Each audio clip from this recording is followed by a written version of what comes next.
ही मधल्या काळामध्ये महाराष्ट्रामध्ये मोठ्या प्रमाणात ड्रग आणि आजही ड्रग मोठ्या प्रमाणात आणि नवीन पिढीला बर्बाद करण्याची व्यवस्था महाराष्ट्रामध्ये सुरू झाली.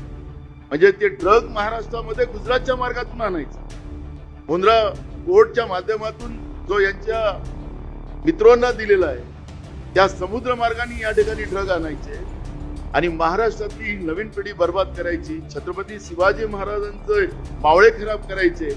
हे पाप ते लोक करतात. पण महाराष्ट्रातले उद्योग त्या ठिकाणी नेऊन महाराष्ट्रातल्या तरुणांना बेरोजगार करण्याचं पाप, महाराष्ट्राच्या शेतकऱ्याला आत्महत्या करायचं पाप हे लोक करत असतील तर हा महाराष्ट्र कधी शांत राहणार नाही.